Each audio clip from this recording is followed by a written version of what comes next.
৫,০০০ বছর ধরে একজনের ক্ষত থেকে রক্ত ঝরছে। তিনি খুঁজে চলেছেন একটু তেল, একটু শান্তি, কিন্তু মৃত্যু তাকে স্পর্শ করে না। অমরত্বের বর নয়, তিনি বয়ে বেড়াচ্ছেন অমরত্বের এক ভয়াবহ অভিশাপ।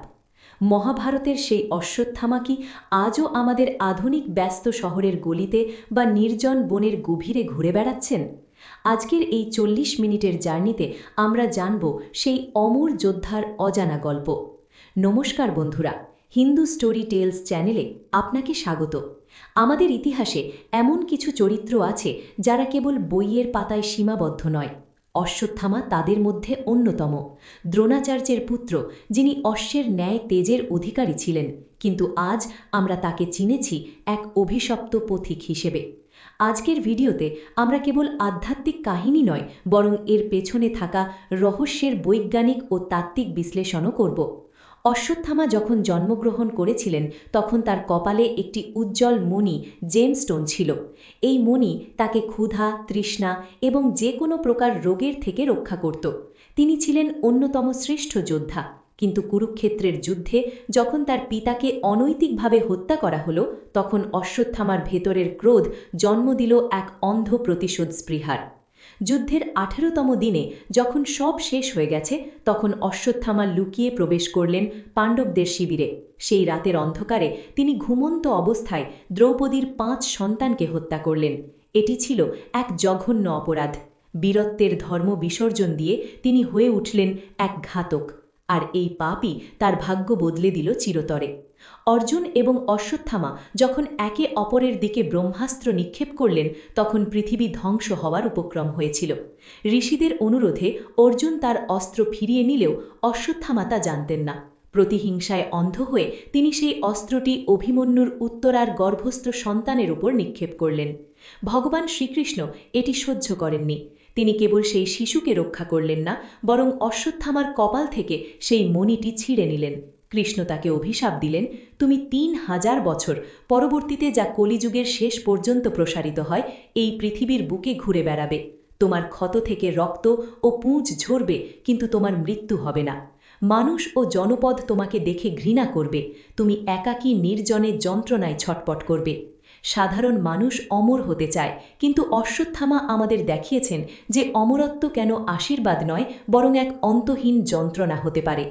একজন মানুষের কোষ প্রতিনিয়ত পুনর্জন্ম নেয়, কিন্তু অশ্বত্থামার ক্ষেত্রে শ্রীকৃষ্ণের দণ্ড ছিল এমন এক আণবিক পর্যায়ের পরিবর্তন, যেখানে তার ক্ষত কখনো শুকাবে না।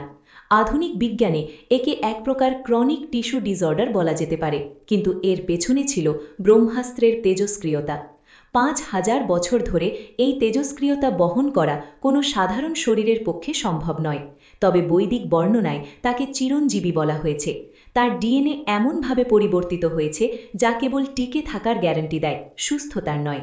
মধ্যপ্রদেশের আশিরগড় দুর্গ থেকে শুরু করে নর্মদা নদীর তীর, আজও বহু মানুষ দাবি করেন তারা এক অতি লম্বা মানুষকে ঘোরাঘুরি করতে দেখেছেন। আশিরগড় দুর্গের শিব মন্দিরে নাকি আজও ভোরের প্রথম পূজার আগে কেউ একজন তাজা ফুল আর চন্দন রেখে যান।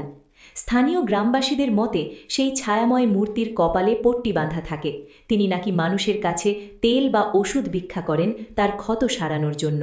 এই কি সেই অমর যোদ্ধা? আমরা বিশ্লেষণ করব এই দাবিগুলোর সত্যতা। কেন আজও এই স্থানগুলো নিয়ে মানুষের মনে ভীতির সঞ্চার হয়?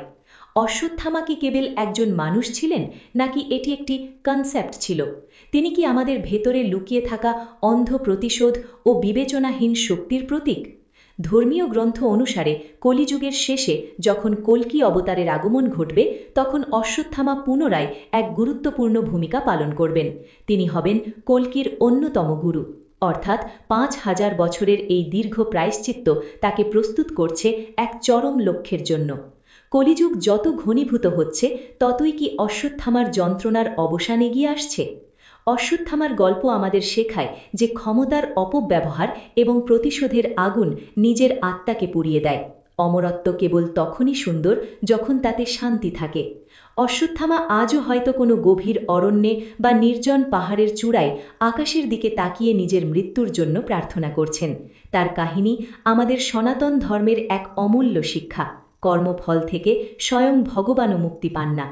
বন্ধুরা, অশ্বত্থামার এই কাহিনী কি আপনার মনে কোনো নতুন প্রশ্ন জাগিয়ে তুলেছে? আপনি কি বিশ্বাস করেন তিনি আজও আমাদের মাঝে আছেন? আপনার মতামত কমেন্টে জানান। ভিডিওটি ভালো লাগলে লাইক দিন এবং এটি সবার সাথে শেয়ার করুন, যাতে তারাও আমাদের ইতিহাসের এই গভীর সত্য জানতে পারে। আমাদের channel Hindu story tells subscribe করুন এবং বেল আইকনটি প্রেস করে আমাদের সনাতন সংস্কৃতির সাথে যুক্ত থাকুন। দেখা হবে পরবর্তী রহস্যময় কাহিনী নিয়ে। ধন্যবাদ। জয় শ্রী